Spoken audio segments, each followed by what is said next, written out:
Let's learn from it. Let's learn from it and grow from it. The question is, guys, I'm gonna ask you one last time. Where do you go from here? God bless. I can tell you where we go from here.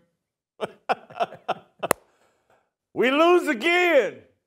We lose to Oklahoma State. I'm gonna wear my cowboy orange all week. But you mind if can I do this? You gloating, baby. You gloating. Can I get away with wearing Oklahoma State colors all week? It looks good on you, man. It does. I look like the great pumpkin, Charlie Brown, but I don't care. Oh, Mike Gundy, Oklahoma State, bailed me out. Kansas did its job. I just need Oklahoma State. I think they've lost 7 in a row. They're saying they're already on vacation. You need them bad. And this is a chance to Deion Sanders is exactly what they need. It's their bowl game. Yes, it's their bowl game. A lot of national TV coverage.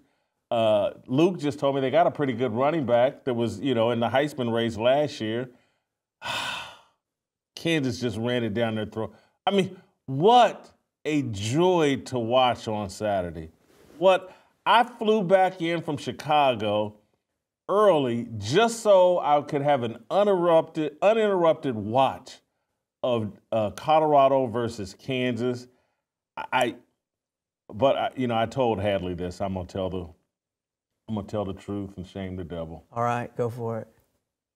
This is how desperate I was for Kansas to win that game. I knew there was a step. There was a nuclear option that I could take that would guarantee victory or make victory more likely. I bet on Colorado. You're so bad. I bet on Colorado. I did. And I know I was like, oh, this will work because this will work. And it did. And so I'll bet on Colorado again this week. I bet they got to be favored by like 12 or 13 points, I would think. How much did you put down? I don't want to talk about it. It was expensive just to get this win, to break this streak. But let me figure out what my boys are. How many points is Oklahoma? 17. I can take that bet. Ooh. Yeah, well, 17. Will they cover? Yeah. So I'm gonna bet on Colorado again, minus 17 points, and that pretty much should, there's a chance. But I'm gonna wear this unless y'all object in the chat. Shamika, tell me what's popping in the chat. I'm gonna wear this shirt all week. Makes things very easy for me this week. I don't have to make any decisions. I'm gonna be the great pumpkin all week and support the Oklahoma State Cowboys. They're 0-8 in the Big 12. They're 3-8 overall. For those of you just tuning in terms of, I made a statement, or maybe you missed out, I made a statement a week or two ago that Colorado would lose 2 of its last 3 games. And if they didn't lose 2 of their last 3 games, I would go to their bowl game and wear Deion gear, Colorado gear, and sit in the stands and support the Buffaloes in their bowl game if they didn't lose 2 of their 3 games. Of course, I thought it was going to be Utah and Kansas to do this. I wasn't putting much stock in Oklahoma State. I didn't think I would be here begging Oklahoma State and Mike Gundy to break a 1, 2, 3, 4, 5, 6, 7, 8 game losing streak. Holy cow. They haven't won since week 3. 8 game losing. Mike Gundy has to pull it. I'm a man. I'm a man. Mike, you got to pull this out for me. You got to. This is a way to save your season, save a little face, finish up 4-8 rather than, 3-8 or 3-9. First Cup Coffee, Christian-owned Patriot Coffee Company that stands for core values, family, and building community across the nation. Go to firstcup.com, use the promo code JASON, and save an additional 10% on your order. And if you subscribe, save another 10% for the life of your subscription. But that was so enjoyable. And what we saw on Saturday, I don't want to say that's the real Colorado, because I don't think it's the real Colorado.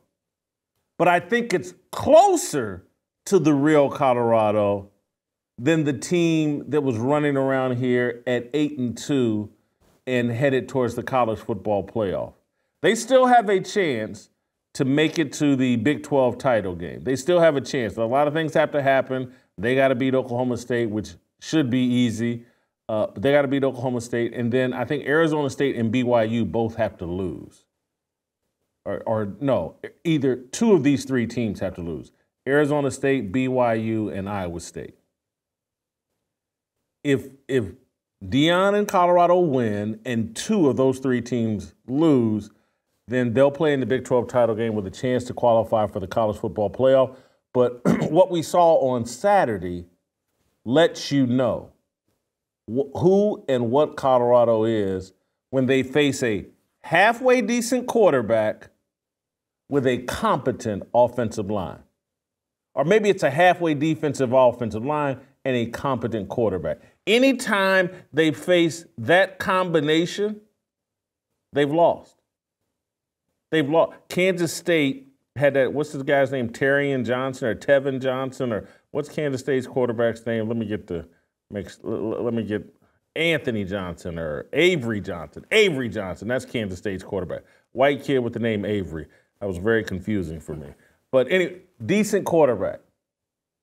Made some plays, some big plays with his feet, and made some plays with his arms. Colorado lost to Kansas State 31-28 at home.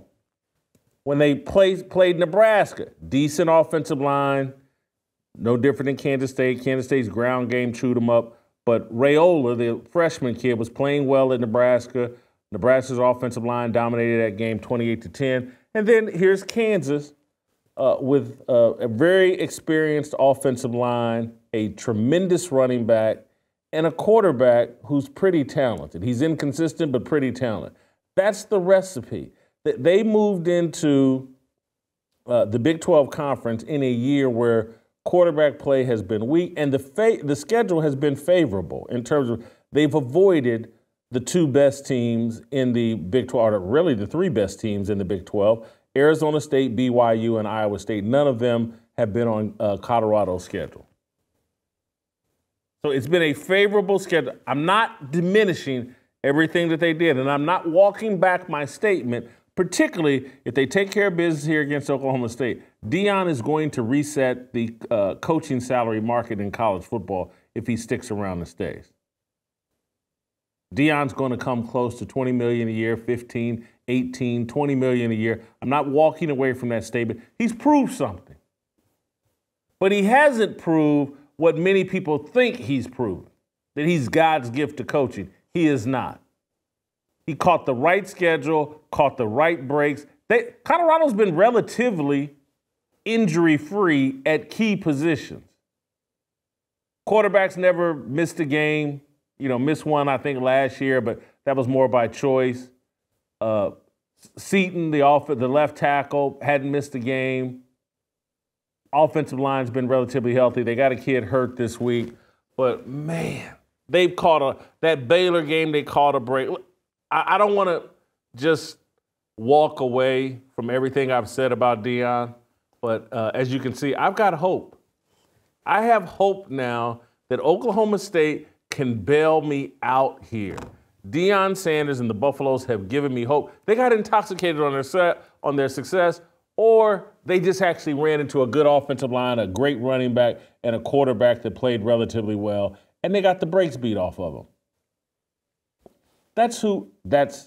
Again, they play Kansas again.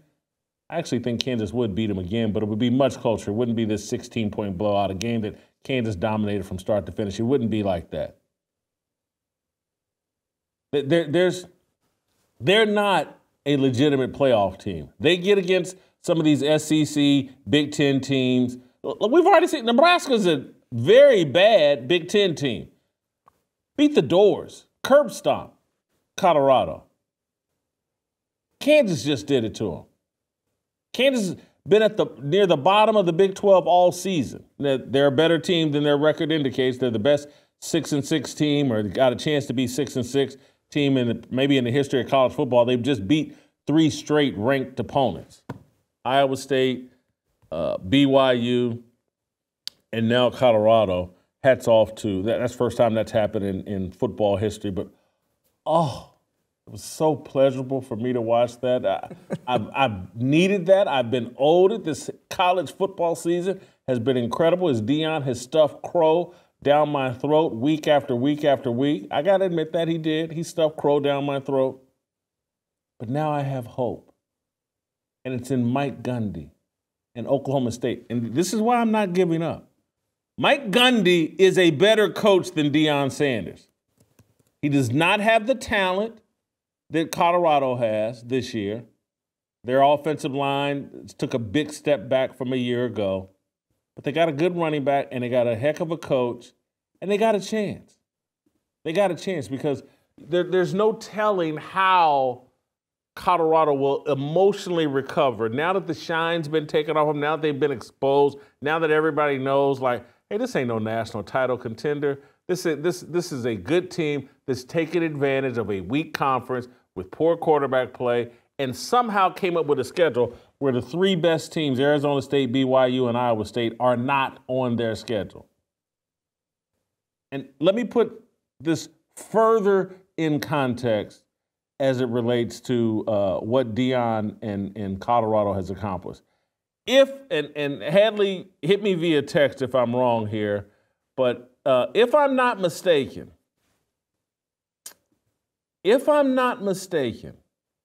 Arizona State was predicted to finish last in the Big 12 Conference.